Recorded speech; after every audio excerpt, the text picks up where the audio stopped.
Hello, everybody. It's my real pleasure to welcome you to this ACOM 2020 online session number 3. And this session will be about the future of mobility. Disruptive technologies create new realities.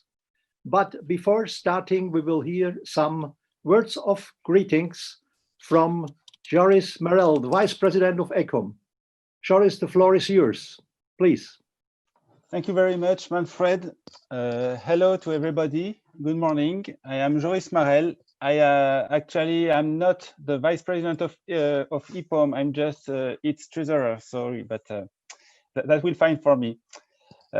Just few words for introducing this webinar. I work in a French technical agency called CEREMA on every mobility demand management policies, and I am very glad to welcome you all on behalf of EPOM, the European Platform on Mobility Management. Before getting to the heart of the matter, let me just recall a few words about this webinar's building and proceedings. As you all know, the ECOM 2020 conference had to be delayed and planned next year in Portugal due to COVID-19 pandemic. Instead, EPOM and the municipality of Cascais, our partner for this conference, decided to organize 7 online debates, including the present one, on the theme of the future of mobility with additional aspects in the light of COVID-19 context. These debates will also help us to define content and format for the next ECOM 2021 conference. And therefore, during the short presentations made by our speakers, and even after them, feel free all to ask every question you want to them by using the interactive tool on the display. Your questions will then be addressed to improve and animate the interactive debate in the second part of this webinar after the speakers' presentations. Well, that's enough speaking for me, and I will let you now in the company of Manfred, Mr. Manfred Neun. Enjoy. Thank you very much, Joris. And thanks for the perspectives given for EPOM 2020 and EPOM 2021. And it will be about the future of mobility. It's a great perspective. We absolutely are longing for to bring in our contributions. It's necessary in particular having in mind the European New Green Deal. But talking about disruptive technologies and how they are creating new realities, we must be aware of that there is a fundamental problem when we are talking about sustainable development. The mere reduction of unsustainable technologies does not automatically lead to sustainability. Rebound effects often diminish the effects of technological innovations, and even substitution can lead to unintended and unsustainable side effects. Rather than by focusing on isolated problems, sustainability must be understood and also built from a systemic perspective. So this is the, let's say, bigger frame of our discussions. And as a basis of our discussions right now, we will hear 3 presentations of our speakers. Our speakers will be sharp in time, each of you about 10 minutes. And then we are looking forward to have a great debate about.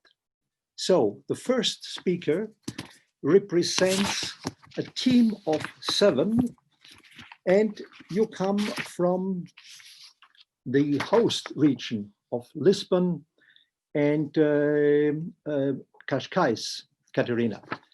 It's my pleasure to welcome you, and Caterina, it's your floor. Okay.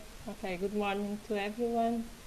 It's good to be here. It would be better to be in Cascais. I've been in EPOM for many years, so I'm proud that ECOM finally is in Portugal, although not in presence. And I'm going to talk a little bit about what we are doing, what we've done, what we are doing in the metropolitan area of Lisbon. The metropolitan area of Lisbon is a transport authority. We have a different organization in Portugal. So we are a different transport authority since 2015. And since from the moment we started to be a transport authority, we have designed some goals that we wanted to reach on our work, and our goals were mainly to have a better, a more sustainable mobility, to increase and make a better public transport for everyone, because we think that public transport is the core of sustainable mobility in metropolitan areas. That's what we think. And we've made a series of studies, like a mobility inquiry and a lot of studies. And one of the things that we did to go on and we think that it was a problem was the system. I'm going to share just 3 slides, so it's easier for us to understand. Okay, so we had a fare system that just included a part of the metropolitan area, and we thought that that was our goal, to have a better system that was not compact, that included the whole region of Lisbon. As I said, we did a mobility inquiry. From the mobility inquiry, we concluded that most of the travel in the region of Lisbon is made by car. As you can see, it's about 55%, is this dark brown, dark red here.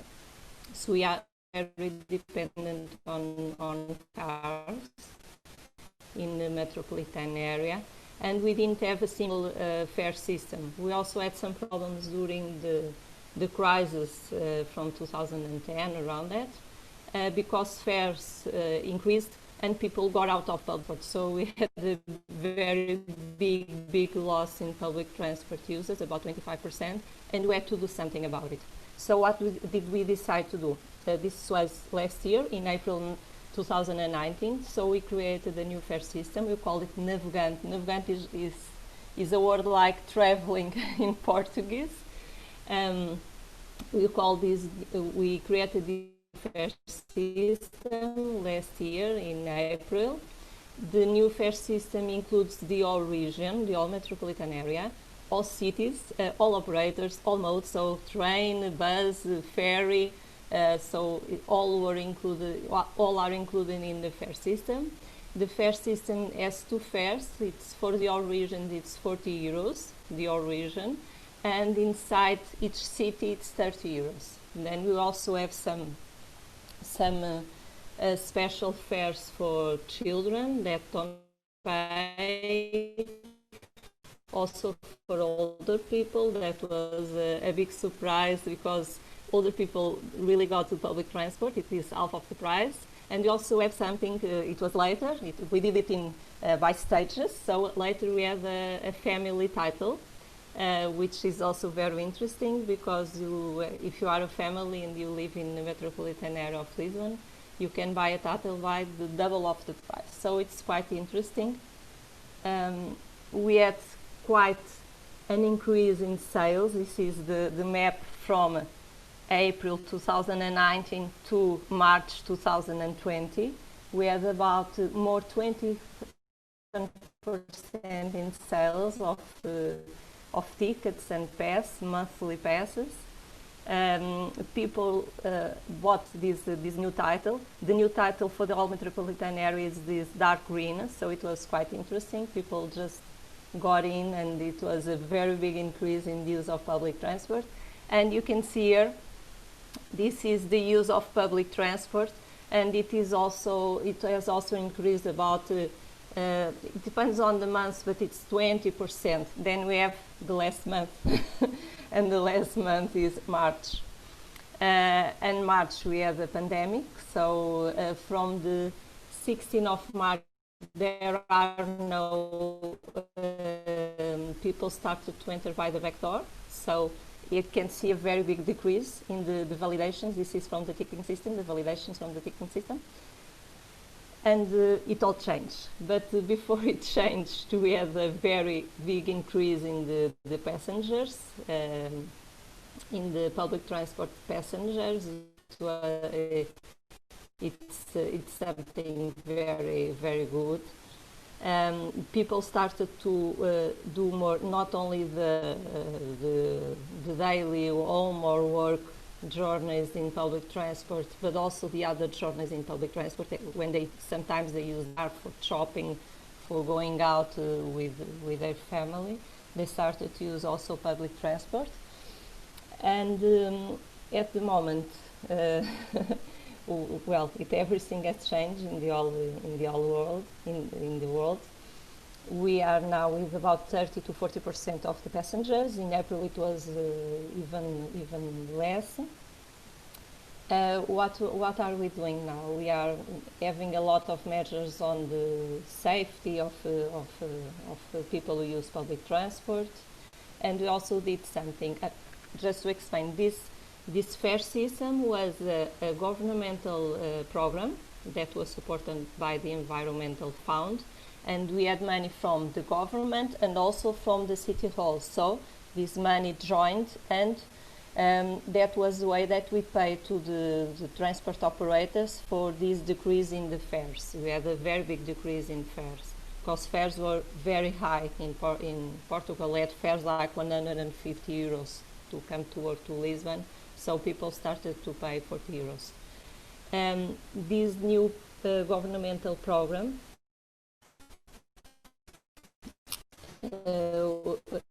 made the metropolitan area and also all the country. This program was for the whole country to support to have this new fare system. And now with the pandemic, the government and the metropolitan area, what we did was to this money from this that was to decrease the fares. Okay, this money was we put this money to support the supply of public transport, because what happens is, for example, in April we had 10% of the sales, so it was not possible to have public transport in the streets. So to maintain some level of public transport, we put the money back to the operators, so we could have some public transport in the cities, in the metropolitan areas. That was one of our measures in this new system, that we don't know what is going to happen, but and I'm finishing now. The conclusion for us, we are all still adapting ourselves with this new reality, is that without this public policy or without this part that is the governmental support program, it will not be able first to have this new fare system more simplified for the 18 operators from the metropolitan areas, for all the regions, to make people go out and use public transport. And now in the pandemic, if we did not have this program and the metropolitan area and the government working with operators, it will not be possible to have most of the offering, the supply of public transport in the streets. So public policies are fundamental. They were meant to maintain the system working, and we also need our conclusion from this, that we also need integrated system, for example with bike, cycling, walking, because people are a little afraid of going back to public transport. We are also working on that, on the information system. This presentation is only about the first system. And so we think that these modes, simplified and integrated fares, are the way to get passengers, to get back people with more sustainable modes, and we can all gain from this loss and this moment that we are living.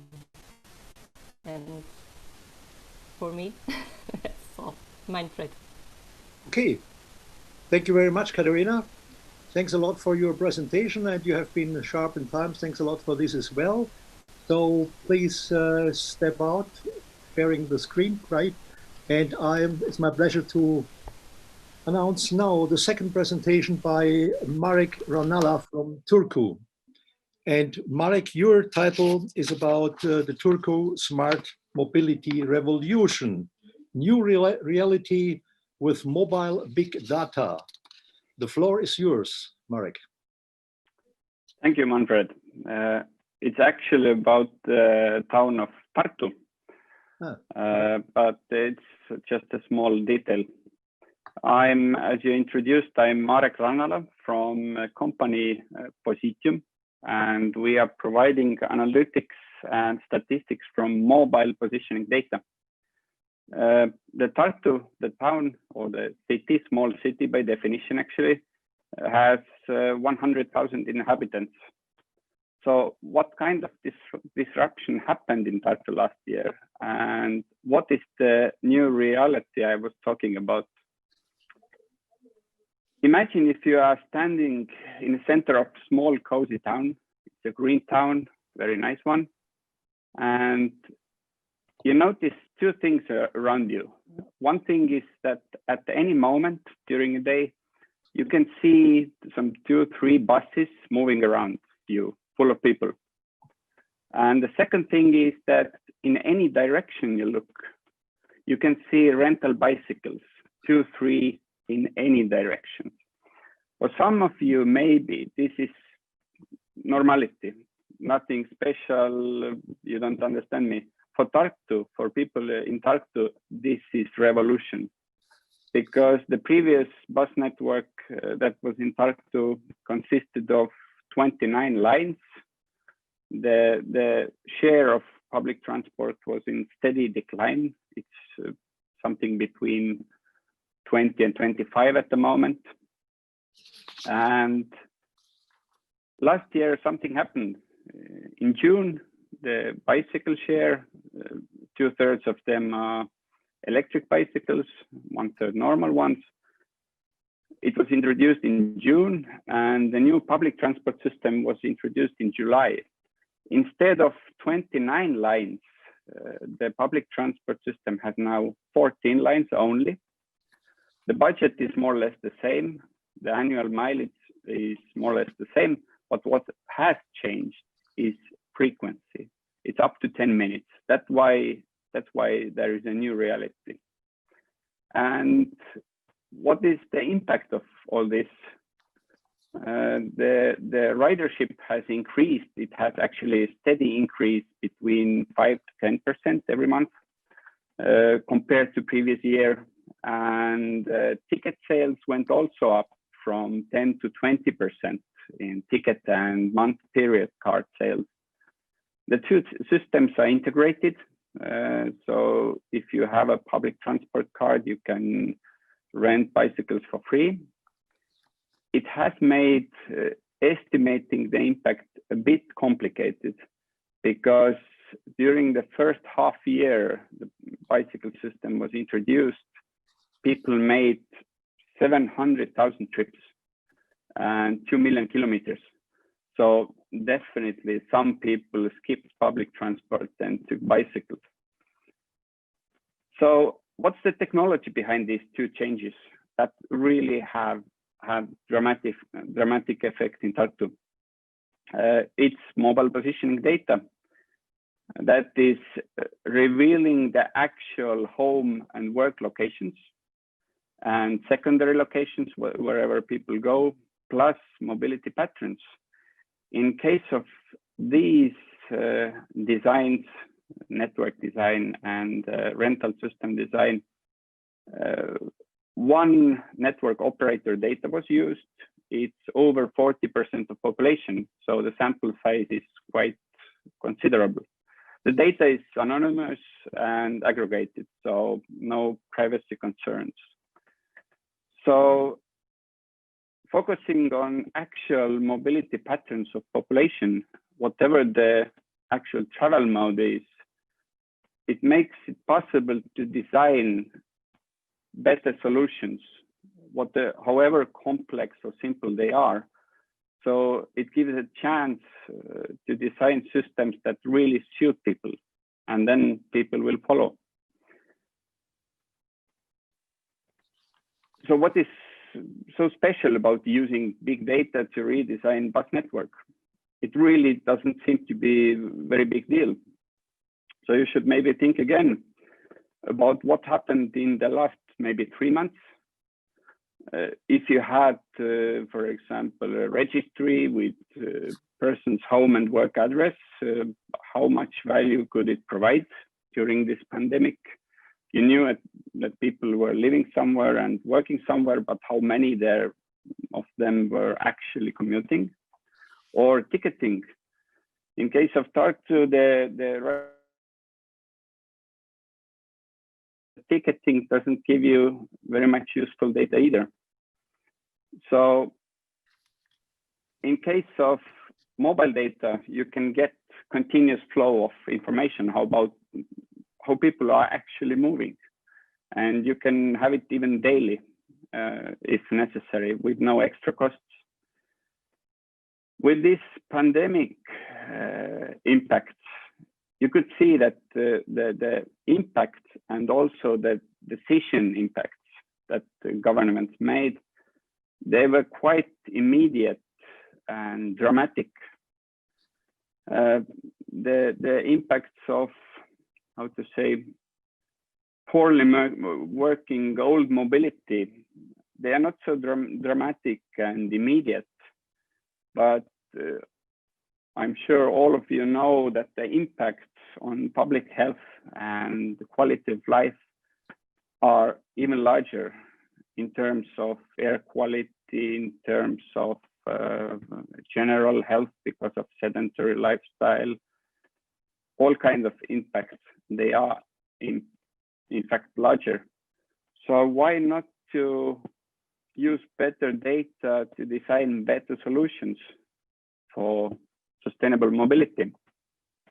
So I hope this is one thing that this pandemic has changed or taught us, in case we want to learn something from it, that knowing population mobility has actually value, and supporting decision making by data also has considerably larger value than before, because all wrong decisions made all around the world really hurt in case of pandemic. And the second important aspect I want to bring out is it's important to understand how this technology works. It's not so special or so innovative that no one else has seen it, but it's how it supported political decision making. Because most probably you know that if you go changing public transport network that is some 20-year-old and it's working, what happens? I was the person standing in front of public on the public meetings explaining the plans what city had. You can imagine that the crowd that turns up to such meetings, they are not very in understanding mood and very friendly mood. So I can imagine how difficult it is for decision makers to make this decision, to start with complicated process, which results are not always guaranteed, and to carry it out for 1.5 years. So it's always important to support this kind of political courage. And it's about everything we are talking about here, actually. It's the future of mobility. It's not that we don't know what to do to change mobility towards sustainability. It's very often difficult to gain support from decision makers and from wider public. And if you are prepared, if you have set up your systems that you can support your decisions, your plans, your systems with data, whatever kind. I'm not talking about the mobile data only, but all different sorts of nowadays big data, which is sometimes difficult to take into use, and they have their own concerns. The support with data to the future of mobility, I think this is one important aspect that should not be overlooked. That's basically it. Thank you very much, Marek. Great, excellent, and well in time. So the third contribution comes from Torben Quickert. Torben, you are from Bremen, but you are also involved in a European Interreg program. And the title of your presentation is about the implementation of automated road transport. The abbreviation is ART.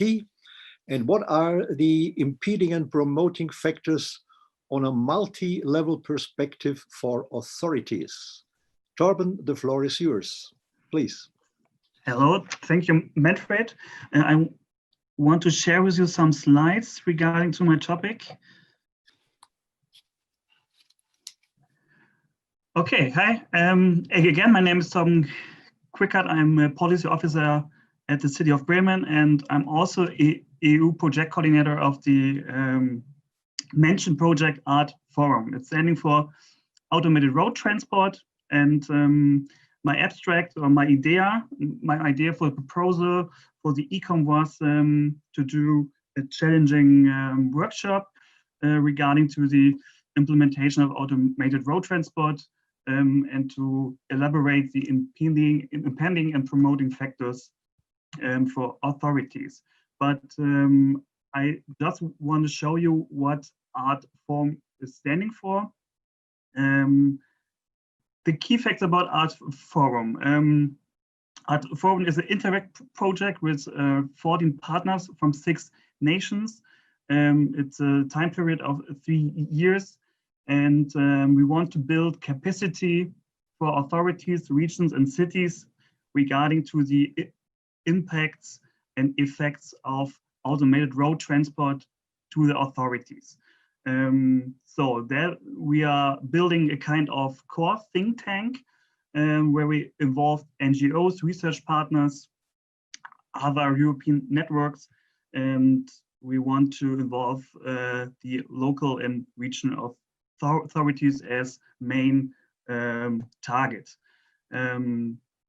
It's important that in one case, the local stakeholders understand the potential and risk of impact of the technologies, and otherwise the developers can understand the needs of the communities in which their technologies will be deployed.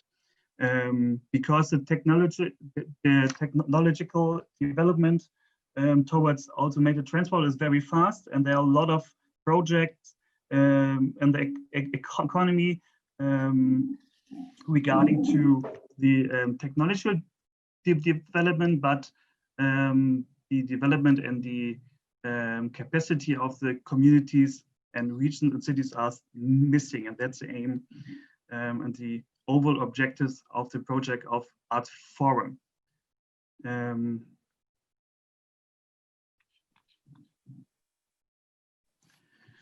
So due to our topic of this debate, our overall project objectives we have in this project, the future mobility in my case is the same, because we have to involve the society and we have to involve the communities. And so it's important that we raise awareness among all public stakeholders, and in another way that we can build, or that we can create policy recommendations that they can use to know what will happen if automated or autonomous vehicles are on the street, and so that not only the technical developers are changing the system and then said, okay, community, you have to build your streets and you have to use the traffic management, so on and so on, and that's too late. So we have to do this in co-creation, to do a kind of great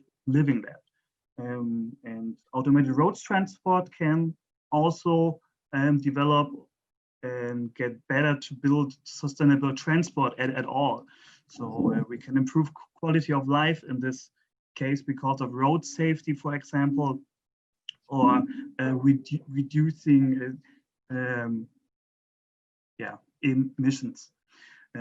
So what we are doing in ART Forum is exactly that, what is possible to when we're talking about disruptive technologies that the society knows what to do. So we have applications like pilots, for example, in Aalborg. Now, in the beginning of March, the first self-driving bus launched in Aalborg, but due to Corona, two weeks later, it had to be stopped. But we hope that he can relaunch in the next weeks. Another cases that we are doing is we are doing scenario developments, for example, or social and economic impacts regarding so the acceptance from the citizens. And for example, we are doing hackathons and so on, all the kind of co-creation that is important, that all the people know what automated or autonomous driving is standing for.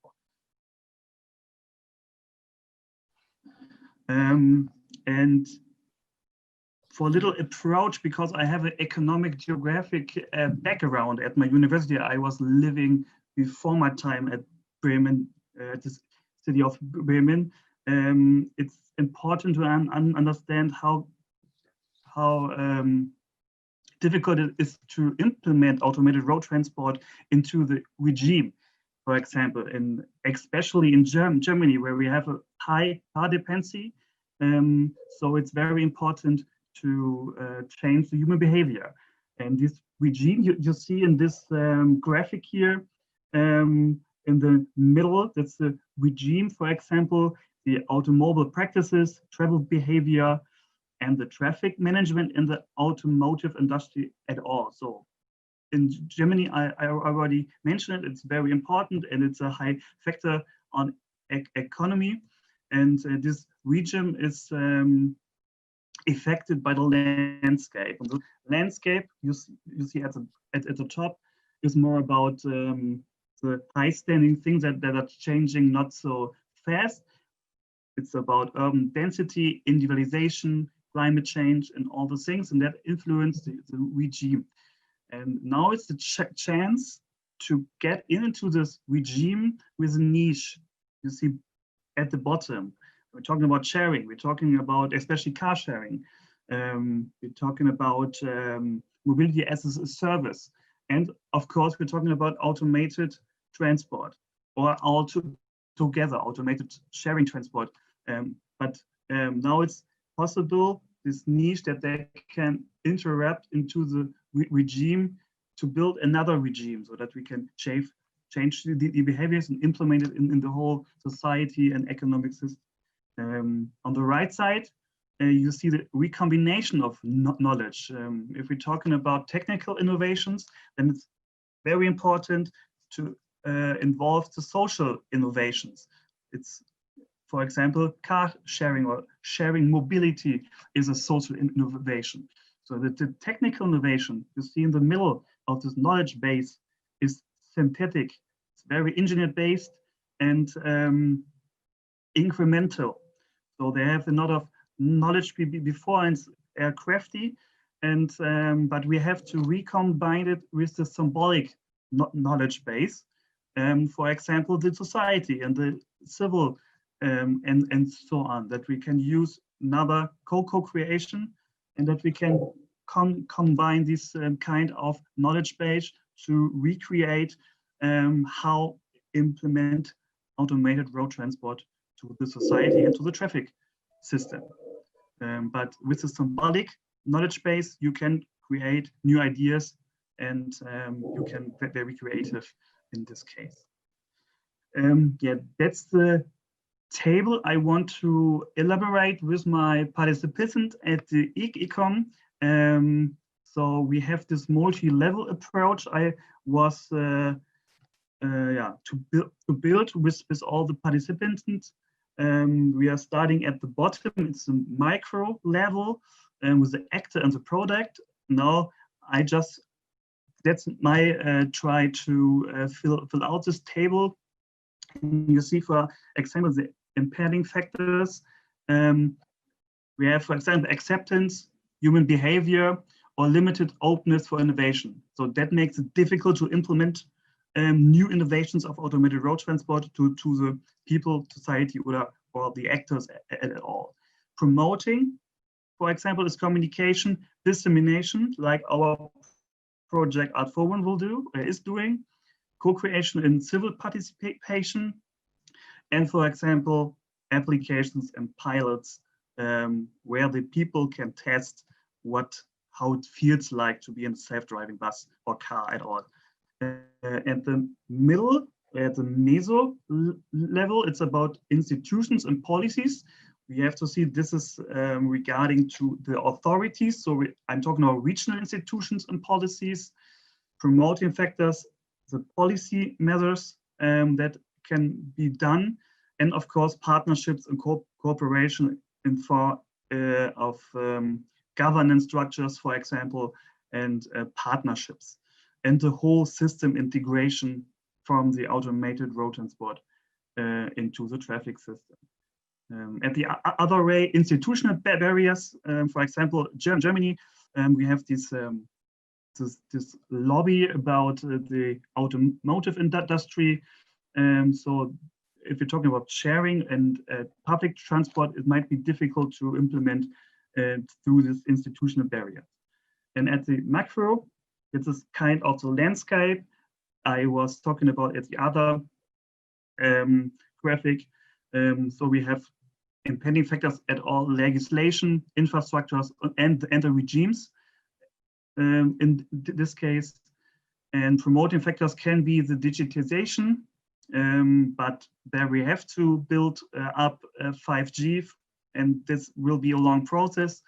And maybe the pandemic, or not the pandemic, I just pronounce it here, maybe to discuss it later. Okay, kind of close short impression what we're doing. For example, in Bremen, we had a dialogue on automated driving. We have invited more than 30 stakeholders to talk about automated driving for the future, and especially in Bremen. And this was in cooperation with our partner from Art41, DLR, the German Aerospace Center. And this was part of the scenario development we are doing. And a little advertising on own behalf. Next week, on the 25th of June, we will have a webinar, The Potential of Automated Roads Transport from a Cities and Citizen Perspective. Is organized by our partner Autodeal.net from Belgium. And yeah, I will share this link with the registration in the chat later. So it would be nice if I can see some of you there too at the webinar next week.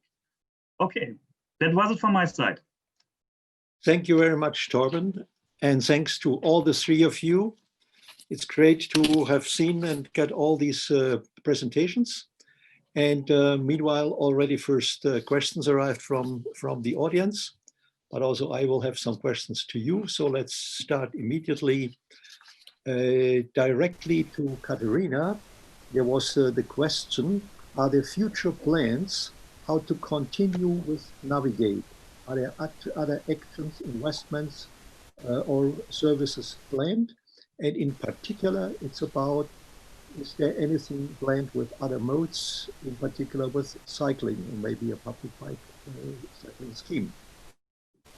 Yes, we would like very much to do that. We will continue for the of the question. We will continue with Navigant. We cannot go back to all those thousands of titles and different titles with different prices, one for bus, but just this line, another for the ferry, just one line. This was a solution and in the way we travel in the metropolitan area. And I think that going back, we need to see the region as a region, an integrated system, and from now on you can just go better, improve with cycling, with other modes. We are now two very important things. One is the ticketing system, better ticketing system, and the information system of the whole metropolitan area. That is what we are doing now. We have some support for that. We are now launching the tenders and all that, and we are also launching tender for the bus transport system for the all metropolitan areas. So it just excludes the city of Lisbon, Cascais, and another city that has a bus system for itself. And we are now doing this, the biggest tender in Portugal, and probably one of the biggest in the all metropolitan, to have better transport. So we are working to improve. That's it. Thank you. Thank you very much, Katerina. Well, let me ask directly into the same direction to you, Marek. As you pointed out excellently, your great investments in public transport, on the one hand, in the new bus network, and on the other hand, in this public bike scheme, or let's call it public cycling as well. So also this is part of public transport. And you even have stressed briefly the synergies, or was it a critical remark that you said, hey, the people moved from the bus to the bicycle? Was this more an advantage, or was this a loss in the revenues? So what's your opinion of the collaboration of these two modes inside of the big frame of public transport? I think generally the impact was very positive. It's just me who is trying to estimate the impact. It's very difficult to separate now that how big the share of public transport would have been, or the change of the network without the introduction of bicycle sharing system. But that said, no, I don't want to say that because the bicycle sharing system, I think, or some other people have agreed also, this is the best mobility decision of this millennia in Tartu. So it has transformed the city, and it has also made possible that now we are talking about creating bicycle infrastructure. I mean, the proper bicycle road network into the city center, which is kind of missing now. But it's very difficult to push it through without public support. And creating bus network and creating this rental network actually has enabled to move towards good infrastructure. So they are all connected. Thank you very much, Marek. Well, Torben, you introduced additionally to your entire new system and systemic thinking, you introduced the multi-level perspective with the three levels, as you explained, the micro, the meso, and the macro. Was this used only in Germany or also from your other European partners and in the EU Interact project? And which additional benefits were you able to create by that?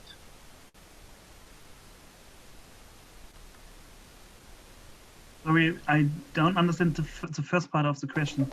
The first part was this practice also in other European countries by your other EU Interact partners? And the second, which additional benefits were you able to create by that? Okay, this multi-level perspective approach, I did not elaborate it out. It was just an approach for the ECOM at all. So that was the. So it was marketing for ECOM. Yes. I want to elaborate with all the participants of the workshop this table to fill it out what the people are thinking about impending and promoting factors. Sorry when I'm a bit provoking, but exactly this is what we have to curve out and where we have to invest in is to improve our systemic thinking. And of course, there are many factors coming together, and therefore I like this idea very much. Well, now maybe to all the three of you, what is your strongest disruptive momentum in your project? And I see, first of all, before we will talk about the challenges and the risks, I see first of all the opportunities, the chances. Schumpeter, the very famous Austrian economist, was even talking about destruction, to create innovations by destructions. Now we are talking nowadays about disruption. So first of all, it has this positive momentum to create something new. And therefore the question to the three of you, what was your strongest disruptive momentum in your project? Torben, would you like to continue directly? Yes. What I understand now, since I'm in this EU project, is that it's much better if we can do it together in inter-regional and all around Europe. So the effects and impacts of automated road transport are a kind of the same in every country. So it's better that we can talk about it together, and I think it's very important that we can. The disruptive part I understand for mobilities and automotive research is the human behavior. So that's for me very, very important. Thank you, Torben. Christina, would you like to continue? Katarina. Yes. Katarina, sorry, excuse. Yes. Apologies. Well, we are a new authority, a new transport authority, so having these competences was a challenge for us. And also one of the things that we try to do is to get knowledge first. So we did some mobility service, and that is also, we did some studies on the fare system. She's an expert on. And we did a lot of studies to get the way that we should go. What was the way that we should go? What should be the priorities in IML? And after the knowledge, the competences, I think we need a will. Well, we need all to have a very big goal from the politicals. Also, because we are made of 18 municipalities, we are not 20, we are 18 heads, 18 thinking, different ways of thinking, and with different parties and all that. So we have to all go together to get a goal, to reach that goal, and to work together. And I think that one of the things, that there was a will, but there was a technical team, a very good technical team that made us go through these goals: the fare system, the public transport tender, and the ticketing, the information. We need a goal. We are a small team. We are all of us. We have, I think we are what, 14 now? Yes, I think we are 14 now. So we are a very small team, as you can see, and we are doing a lot of things. So I think it's this team spirit, this will, these goals, and the work between all of us together.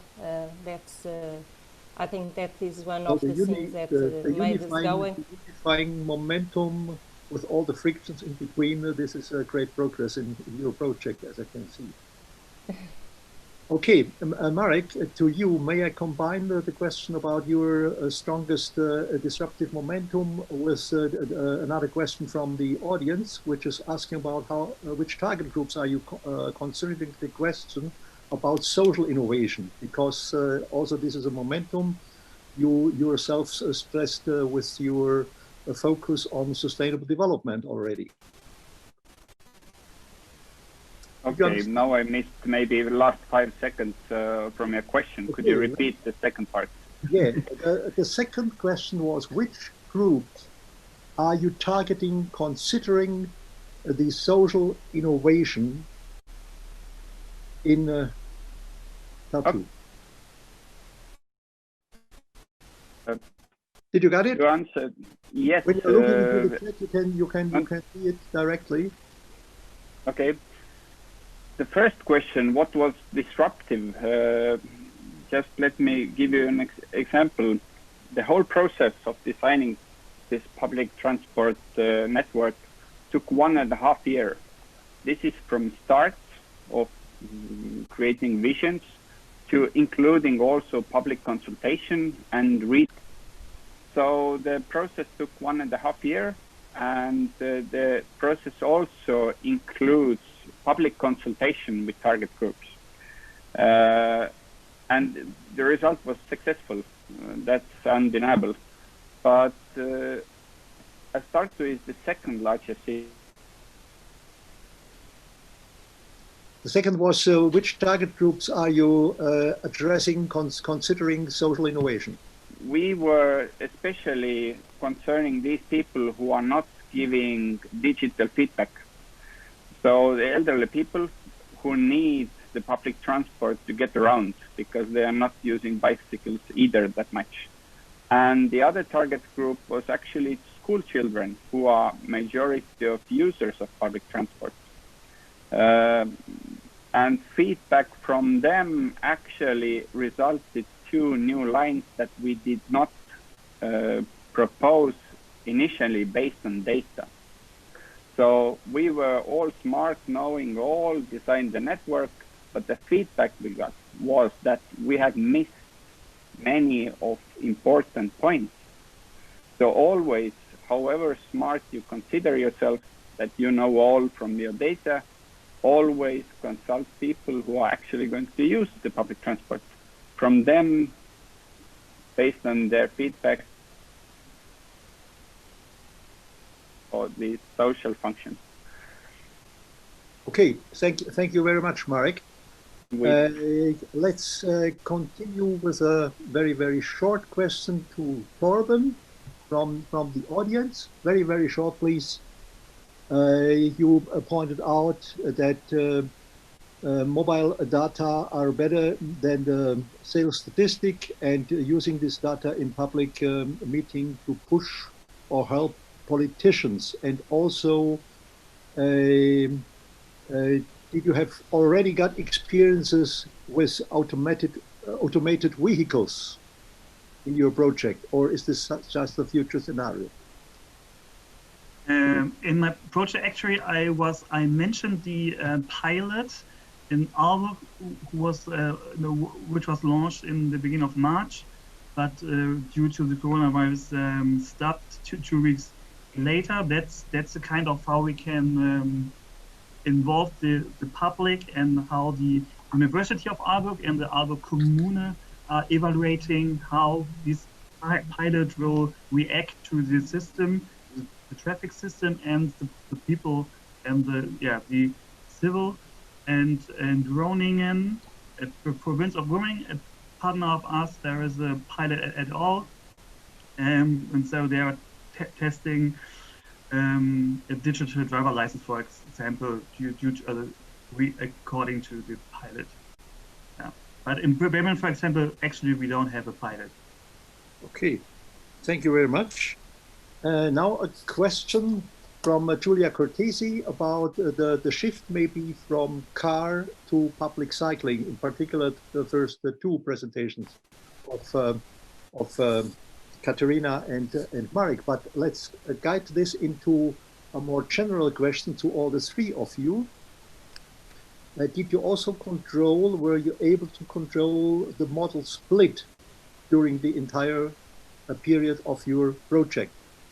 Or if no, are you intended to control this in the future? Because I guess this is a very good figure to measure further and future success. Katarina, would you like to? Yes, I can start. What we control is the use of public transport with those graphs that I showed. Mm-hmm. So we know how many people used to use public transport in the last year, in 2018, 2019, and now. Also, we did a survey on mobility for the metropolitan area of Lisbon, together with the metropolitan area of Porto. Also, we did a survey on that in 2017, in the December, something like this, November, December, the end of the year. That survey we had a figure from the people, the way that people moved in the metropolitan region. We didn't have, the last survey was about 20 years before.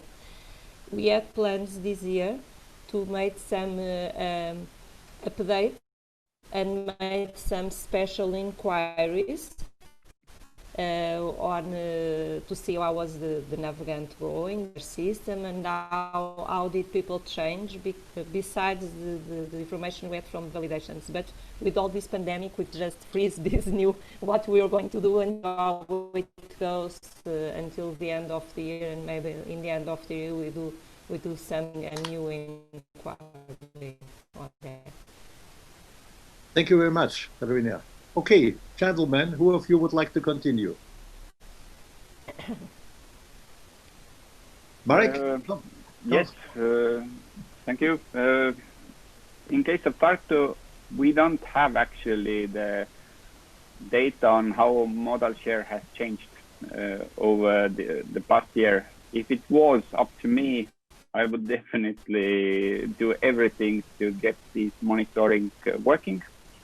I have discussed with the city about it, and initially I'm going to analyze. I just got the data from the bicycling. So we have basically data about cycling, we have data about public transport use, but Tartu has yet to set up system to monitoring other modes, saying traffic and walking and other cycling besides rental system. So I encourage them very much to do so to get the complete picture. Yes, thank you very much, Marek. And please, Torben. Yeah, according to the model split, we don't figure it out yet how automated road transport can change this here in Bremen, for example.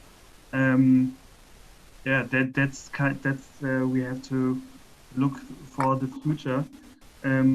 But what I can say is that we have in Bremen regarding to the modal split and the means of transport, a high use of bike and pedestrians. So 50% around all our ways are done in Bremen with pedestrians and bicycles a day. So this could be a good reason regarding to resilience now for the pandemic, that Bremen might be resilient because 50% are by bike or pedestrians in Bremen. Okay, thank you very much, Torben. For continuing now with the perspective to the future of mobility, I all like to invite you now to an introduction in systemic thinking. And this is, okay, here we got it.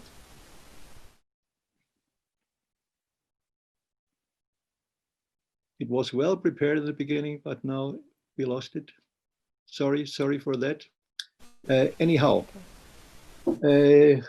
let me bridge with a short question to Katarina, a question from Ingrid Briesner. Ingrid was asking, how did you manage to get all the public authorities together and pave the way to their integrated and mutual interactions? Please, Katarina. It was difficult negotiations. We had not only public authorities, but also private companies, private operators. So we had to put all of them together. We had to many months for that, and to get the ticketing system, for example, to work. It was difficult, but I think that has to do with we all the time we had the support from the government also. The companies are public and state companies. We also work with the cities that are part of IML, like we said, one of the main bus companies. So it was also, they worked with us all the time. And I think there was this conjugation of technical and political support. We all worked together because something had to be done. This thing with the fare system in the metropolitan area of Lisbon is like an old goal that was never reached, was never done, something that was to be done and that was urgent for many years. So I think we all put together, and I say different parties, different technical areas, different enterprises, and we've reached the goal. It was difficult, but it was possible. Okay, now we're seeing your presentation, Manfred. Thank you very much. Great. Well, I'm now not using the presentation mode because this was exactly the reason why the entire system stepped out. But now I can also see in my screen that our little pictures are in the middle of the presentation, which is not that nice, of course. But maybe I can make it in this way. Okay, it will work. Great. Fine. What you can see here is a systemic approach, and it's called the Fusion Mobility approach. And in particular, we build up this to address sustainable mobilities in the future. What you can see here are 6 building blocks around.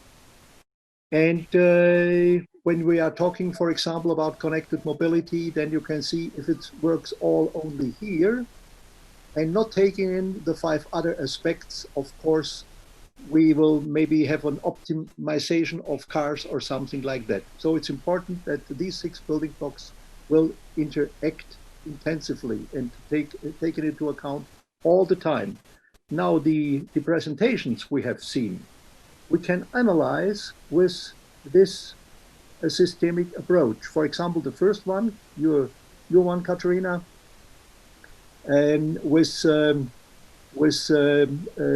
the strong focus on the public and on public mobility, on public transport, but taking all the SUMP criteria in, mentioning the effects of the COVID pandemic, and in particular, here you can see that in this graph now is missing the little second bullet about the connected mobility, as you have the ticketing and information system already in. So the second presentation, Marek, your one, has those 2 strong focal points on public transport with the new bike lines and also the public bike schemes and your data approach. Please allow me to take the occasion now. We have the recommendation of EU Stat to talk maybe not about big data, but if possible about new data, because it's not about the quantity only, but it's about that those incredible big amounts of data are being newly created. And it's quite important to understand how they will be collected, how they will be interpreted, how we can achieve with more transparency in data. And to be aware of this I think that the term promoted by EU Stat to talk about new data might be even better. Okay, and of course you were talking about the mobile positioning and data, which is absolutely an important approach, an important tool. And well, by COVID-19, this was now coming to much more into the focus, and many people are now able to understand much better. And the third presentation, your presentation, Torben, is this one with your art project here with these 2 strong building blocks, but addressing the public authorities on the other side. And you even brought in those multi-level perspective with the micro, the meso and the macro. I brought it into the main directions you were using, but of course I know to make it more concrete, we should make 3 layers, 3 levels of the entire system to build it up from bottom up, from the macro up to the from the micro up to the macro. But nevertheless, what's interesting now for our session is when we are putting these 3 short evaluations together in one graph, then you will see this.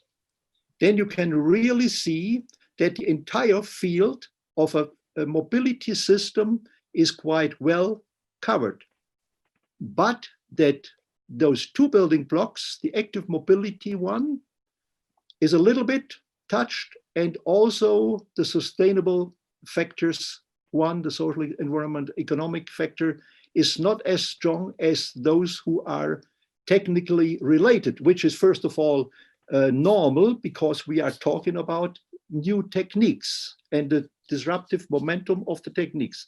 But on the other hand, this graph also shows us that we have to really be aware of to bring the human approach, the human factors in. And so I would like to invite you three, very short, not too long, to comment this approach and maybe which perspectives you can take out of this for the further progress you are intended to go to.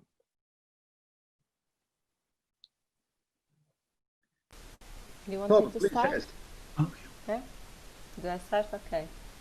So this is a very interesting approach that gives us a connected vision of how we work every day, because when we work with goals and not thinking of the whole system. So this is a very interesting approach.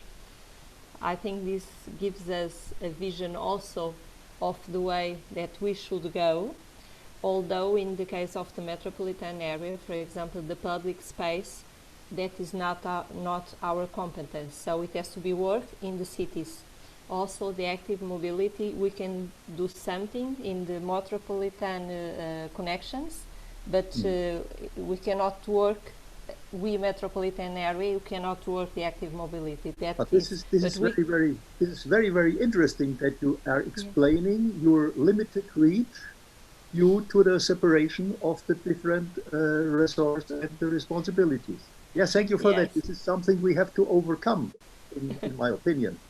Excellent, thank you. Torben, we work with the cities. We work with the cities, for example, for the active mobility, on the social factors and environmental factors, economic factors. We did not work that in this project, or we did work a little with the fare system for the older, for the children, for the families. But in metropolitan area, we are working that with, we have a plan for the, let me just, for environmental changes. So we are working that on other projects, but it's a very interesting vision, this one. Thank you. Thank you very much, Katerina. Torben, please. Yeah, many thanks to this graphic, but that is showing me what it's all about. So the public and shared mobility according to automated or autonomous transport. So that shows me again that that the integrated way, the system integration of all participants, like pedestrians, cycles, have to be involved into the development of the art. And you can see that in my opinion, the automated transport implementation is only possible if we're doing a shared mobility. So sharing is a pre-step to use automated transport. We have no change in the mobility or in the regime and paradigm if everyone remain their own car and use it, maybe automated, high automated or autonomous, but we have no reduce of traffic. And sharing is one case that is important, and the other thing is public, but we can create more public space, because when we have automated transport, regarding to platooning, for example, we have more space because the traffic or the street at all is more narrow, and so we can recreate more space, more public space. This is the great idea behind more public space, but only if we will be systemically aware of. Otherwise, we can be sure it will not happen. So thank you very much for putting your finger into this this hotspot. Thanks a lot. Marek, please. Thank you for this graph. I mean, this represents everything that has been missing for the last maybe 50 or 100 years in urban planning. To a large extent, it has been missing. As you know, most of cities have some kind of transport department and city planning department. They shouldn't be separated. But and for that reason, I have had some hard times to explain to some people who are organizing public transport that public transport is actually walking. You cannot give, how to say, priority to public transport over walking, because these are the same people. Exactly. And walking and all active mobilities are very much dependent on public space quality. Absolutely. So all these factors that you have in circle actually end up in quality of life as a one factor, and maybe competitiveness of a city, how really competitive it is. So thank you for this graph. I think if you could promote it, that it really finds its way to every city, you have changed the world. Thank you very much to all the three of you for your interpretation, your discovering what you did overall. So let me leave again my. Okay, now we are back. Let me open now, based on this idea, on this systemic thinking. Let me now open a final round with the three of you, asking you now about what are your personal perspectives and the perspectives for your project, of course, for the future of mobility.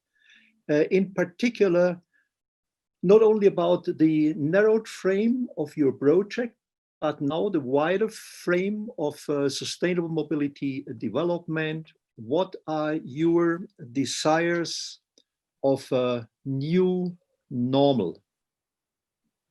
I think we have 3 minutes for each of you, for everybody. Who would like to start? I may as well start. Please.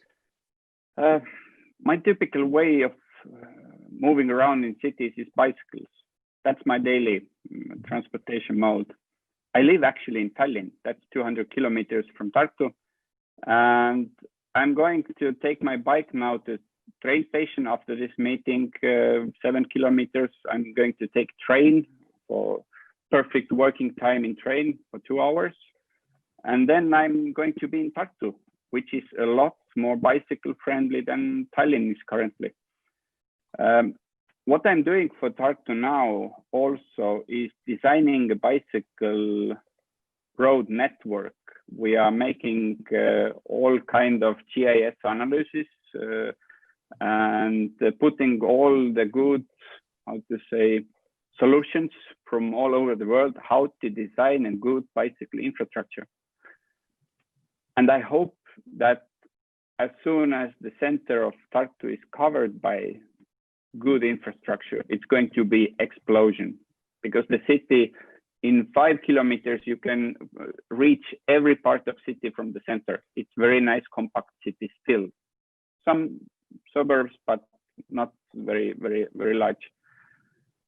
And then it's going to have impact on people's minds, because soon they are not talking about people on bikes and people walking as them, because soon they are part of this. And it makes possible the future developments.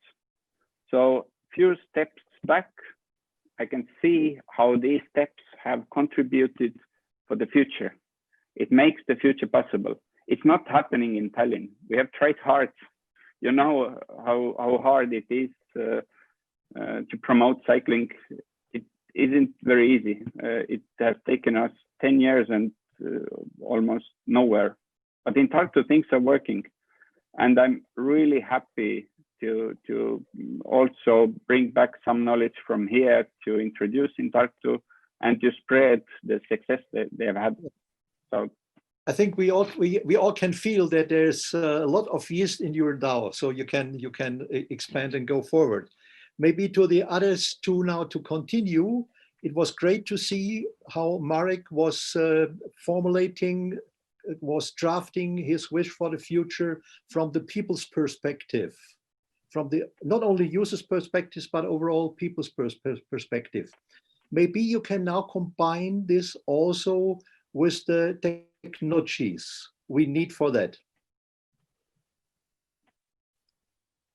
Torben, Katharina, who would like to continue?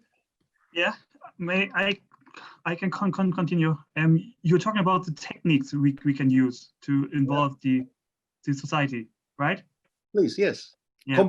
Combined with the people's perspective. Yeah.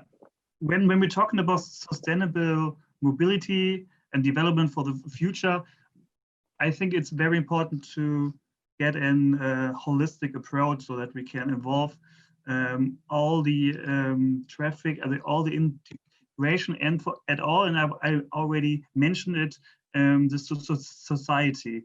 And for our project, for example, Art of Foreign, we are using these pilots, and we're using modern method or formats how to involve them, like scenario development or hackathons, for example. And it's very important that we do it on this level, how the people, how the citizens can understand what automated road transport will change their life, and maybe will involve better qualities for their living in the cities and the regions. And so this changing human behavior is very important, so that the people, maybe it's I don't know, it's a good example, but many years, decades ago, smoking was usual, and maybe now it's getting more taboo, and maybe we can fix it that the car dependency, having a car is something like smoking in the future, is a taboo in the society, and they have to use the bicycles, and they will go buy food, and they can use the shared automated or autonomous vehicles in the future, reduce emissions and reduce traffic and so on. And maybe this could be a good step to implement society, to implement automated road transport and sustainable mobility at all. Thank you very much, Torben. Now, Katharina, please. Well, I think in this I have to, as we work a lot with the public transport, this is a crucial moment for the public transport in the whole world, because of this new pandemic. And I think this new, what we are living now and what we lived in the last month, I think it changed the way that we see and how we behave. So this thing with health or economy, I think it made us think more about health and more sustainable modes. Also, I see more people cycling, more people walking, more people running. But I think also it is a challenge for public transport, because it is being a little bit associated with some problems with the pandemic. So it is a new challenge we have to go through, especially in the metropolitan areas, because we cannot live without public transport. We can use the bicycle and the walking, we can use them together, but we need public transport. I think we need to rethink that. We need to have more integrated policies with all these modes. I hope we don't go for car again, especially in Portugal, where we use a lot of car. And one of the things that I think it's important is that when we think of these policies, we think it for all the social basis. So for young, for old, for people who work, for people who go outside and want to just to leisure. And I think that's an important thing. Another important thing on the future of mobility is that I think the public authorities, and well, I'm speaking from Portugal, but I think it's the same. I've been talking with other metropolitan areas in the last weeks, and the paper and the role of public authorities is is fundamental in this in this situation and for the future. And I think now it was not 20 years ago, maybe in the northern countries, not in the southern countries. I think now the authorities, the city halls, the government, they want a more sustainable mobility, more public transport, more people to share the public space, and more quality of life, as my colleague said. And I think we have something to go through, but I think we'll do it together. I think we'll do it. Yeah, thank you very much, Katerina. I have one short minute again for each of you. In the tension of the COVID pandemic, on the one hand, the fast increase of active modes, particularly cycling, where it was allowed, and on the other hand, the increasing higher acceptance of technology use, in particular apps as mobile positioning systems for data collection. What are your lessons learned from COVID-19? Just in one or two sentences only. I may start. Please, Mari. I hope the societies have learned something from it, because the examples are showing what preparedness can do and what these sudden changes can provide you. The worst that can happen is that we learn nothing from it. But I think we have so many lessons that if someone is willing to learn, the data is all there, the good examples are all there, technical examples, leadership examples. So COVID has created possibilities. Thank you very much, Mari. Okay, Torben, please. Yeah. Regarding to the possibilities, Marek was mentioned, if we're talking about automated road transport, maybe it could be increasing it, because if you're talking about high automated shuttles with level 4 or 5, they don't need a driver anymore. So the infection is not possible if there will be a driver. And on the other hand, for me, it's good that we have more use in bicycles, but on the other hand, it will be a lot of work to get the people back to the public transport, because of Corona, they don't use it. There is a less use of public transport, and I hope this human behavior can change with that too. Thank you, Torben. Katerina, please. That's, I think my colleague said almost everything, but I think what is important now is to rebuild the trust we have in public transport, to make it safe to travel. I went to work yesterday and I used the train, and it was empty completely. And it's not common. It's not common. Yes. And another thing is that we need to think, as we've been working in the last years, about new ways of mobility, to reshape the mobility as we see the mobility with public transport, active mode, cycling, with apps for information, so I can leave my house and I can make the options, the better option, for my mobility. And I think we need to keep our goals and have hope on the future. I think that's the main thing. So we keep on working for this new future. That's a great remark for all the panelists. Thank you very much, Katerina.